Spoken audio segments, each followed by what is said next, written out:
Okay, so today we're going to discuss about chapter 9, violence and abuse. So intimate partner violence. So here actual or threatened physical or sexual violence or psychological emotional violence can be present. In this, it includes threatened physical or sexual violence when the threat is used to control a person's actions. So other descriptive terms are domestic abuse, that's mostly inside the house, domestic violence, violence inside the house. Gender-based violence is based on a female or male, so male may be beating the female, female may be beating the male, like that. Spouse abuse, spouses can abuse their partners, and then battering and rape. So characteristics of intimate partner violence is they use and abuse of substances will be there. The negative effect, they always have a negative effect there. They don't have the positive effect. And then history of childhood abuse. Most people in intimate partner violence have some kind of childhood abuse experience. Characteristics of or perpetrator's partner, traditional gender role expectations. So sometimes the partner maybe like very thin, or maybe very tall, or maybe very short, or very obese, like that. So that can cause the violence. And the traditional gender role expectations. So male may be expecting female to clean and cook food, and then female may be expecting male to be the breadwinner of the family. When that is not happening, so intimate partner violence can occur. It's a hereditary also. It can pass from generation to generation. Risk factors for committing intimate partner violences can be divided into four types: individual factors, relationship factors, community factors, and societal factors. If you read the table here, you'll get an idea of what are the factors affecting the risk factors for the committing intimate partner violence. So cycle of violence can be divided into three phases. First one is tension building phase. So here they are the tension started building between two people, acute battering stage, and this stage they actually beat each other, or they slam each other, or they abuse each other. And then a third phase, now they become friends. They like a honeymoon stage. That's the best phase. The cycle increases in intensity over time. So the every time it's repeat, the intensity also will increase. So if you go to chapter 9 boxes 1, you can see the more information. So here also talking about some other risk factors committing intimate partner violence is a little bit more elaborated version of the other one. Types of abuse can be threatening, humiliating, isolating, ridiculing, destroying, or controlling.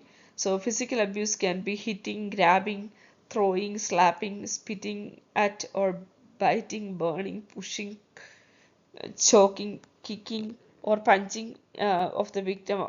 Can be physical abuse, attacking the woman with a weapon such as knife, gun, rope, or electrical cord. Financial abuse, preventing the victim from getting a job, refusing to provide money for expenses, controlling how all money is spent, failing to contribute financially, and not only that, sometimes if older parents, young children, those who don't have any job, can come and get their pension, which is actually government is giving for their own need. Sexual abuse of forcing the victim to do something sexual that they find degrading or humiliating. That means without the consent of the person. So abuse profiles. So there can be victims. Victims are rarely described themselves as abused. Usually they don't describe them as abused, and may feel they have a personality flaw or inadequacy. People feel like victims. Oh, I have some. I'm not that much beautiful, or my color is not good, or my height is not good, or my weight is not good. They have some kind of inadequacy feel in them. And then many abused as children. Most people, like, they have some kind of abuse when they're children. Abuser is the person doing the abuse. So feelings of insecurity, most of the time they're doing it, because they don't have the feeling of security. They have powerlessness and helplessness, so they try to impose their power on people whom they think weaker than them. So refusal to share power, violence to control victim.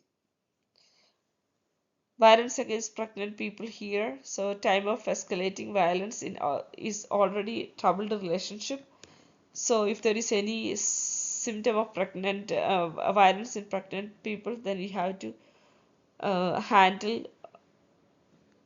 this. And time of escalating violence in already troubled relationships, factors leading to battering during pregnancy.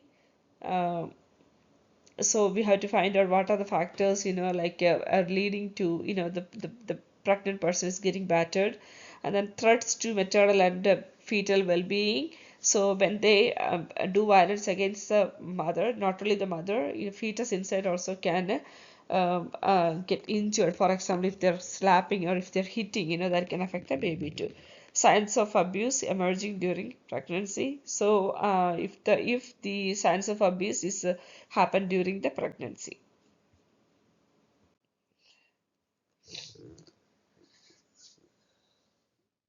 So violence against older adults can be physical abuse, like physically abusing them, battering them, or slapping them, or abusing their resources can be also physical abuse. And then neglect. So that means they are not taking care of the older people. So children are not taking care of them, so they don't have enough clothes to change, food to eat, medical care is not getting. Emotional abuse, emotionally, like emotionally draining experiences, so that can cause emotional abuse.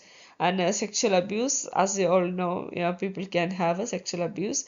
uh, and then financial exploitation abuse. Here is where when especially in older people, their pension and the benefits or security amounts, can be taken by children or somebody else taking care of them. Types of sexual abuse violence are intimate partner violence, we already talked about it. Human trafficking, like trafficking people from different parts of the area, so here they get people from different places, okay, in terms of in say, okay, we'll give you employment or we will give you a job, something like that, and people come against the legal system.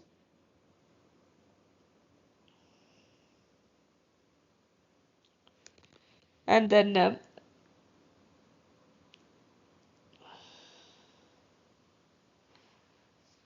in human trafficking, it's a global issue affecting mostly women and children. Victims are often fear authority, and also they have lack of documentation. Red flags are someone speaks to the patient, signs of control or fear. So nursing role here is recognize the cues, report appropriately, protect patient safety.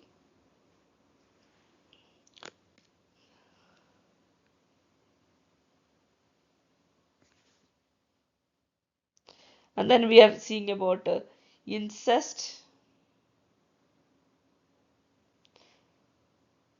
So incest, what is the meaning of incest? Incest refers to sexual activity between close family members who are related by blood or sometimes by legal relationship. So it typically involves relationships where marriage or sexual contact is legally prohibited. Common examples include sexual activity between parent and child, siblings, uh, grandparent and grandchild. So that these are the relationships we don't expect them to have a sexual sexual relationship. So that can call as a sexual violence. Female genital cutting. So in some cultures, female clitoris of the female, they cut the clitoris so that they don't like so they don't look for or desire for sexual activity more. Prostitution, bondage, sometimes prostitution can be forced prostitution.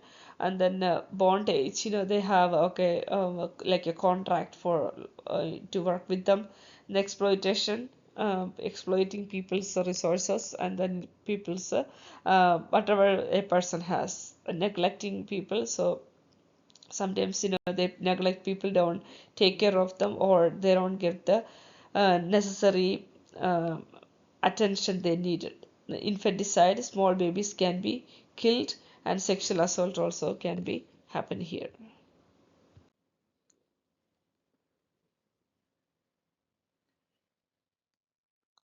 So now here we will see about um types of rapes. So rape is a penetration of the vagina or anus with any body part or object, or oral penetration by a sex organ of another person without the consent of the victim. So that can be rape. And then acquaintance rape, forced sex by a person the victim knows, so that's a forced sex by a familiar person. Statutory rape means sexual activity between an adult and a person under 18. So that means my adult person and a minor person. Then a date rape, assault occurs within dating or marriage situation. So so people, those who are dating together or those who are marrying, so when the assault happening during that time, it's called date rape. Incidents of, so rape one, expression of violence, legal term. So myths and facts. If you go to chapter 9.2, you can see the myths and facts of rape. And then acquaintance rape includes the data rape. So data rape drugs, risk reduction, and also should be happening here.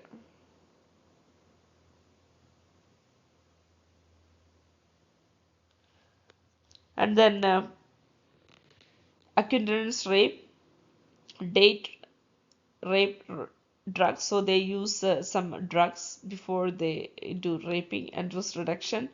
So how we can reduce the risk of having this kind of rape? So that teaching guidelines are in chapter 9.2.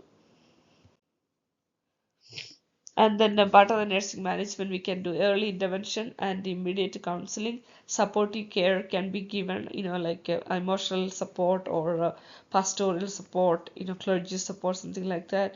Evidence collection and documentation, STI assessment, pregnancy prevention, and PTSD assessment also happening here in this stage. Female genital cutting, so it's a kind of female circumcision, reflects the ideology and the cultural values of the community that practices it. Still, people around the world, they are practicing that. Like male circumcision is prevalent in Middle East area. So, so we need to know about the health risks. Sometimes they can bleed through that. Sometimes that can cause infection. Nursing management, self-awareness of feeling related to practice. So tell them about the what is the self-awareness the patient has, and impact on patient's reproductive health. If that is affecting their reproductive health, explain them what problems can occur here, and also educate them.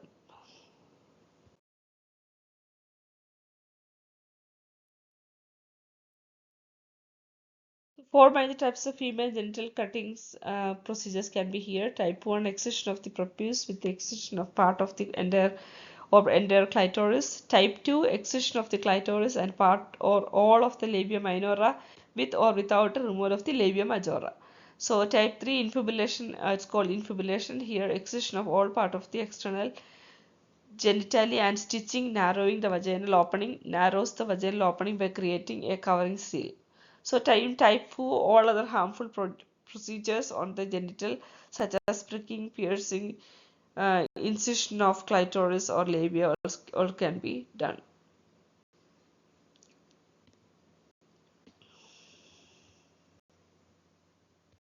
So human trafficking system here, it can be global or a domestic problem.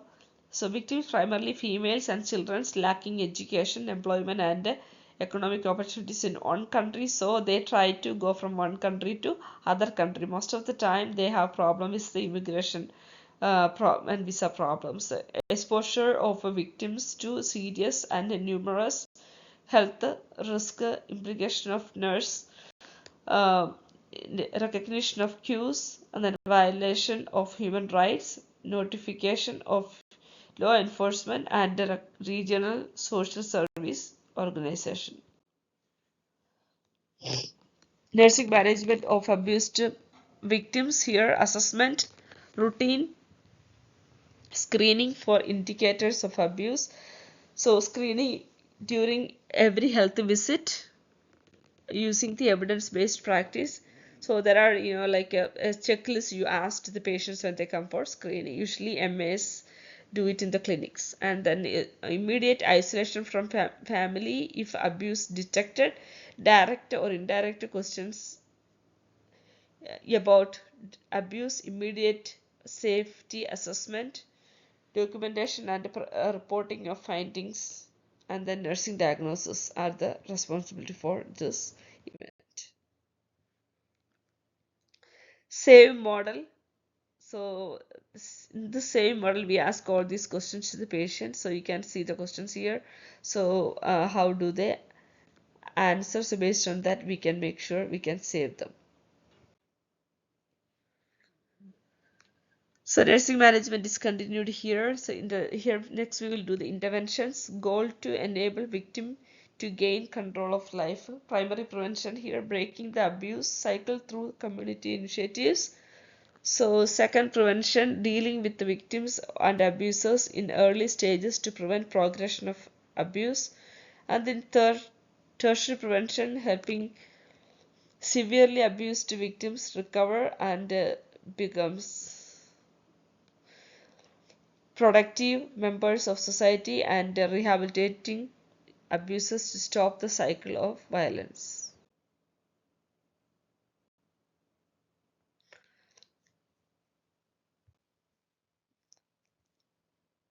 So this is a question here, the answers.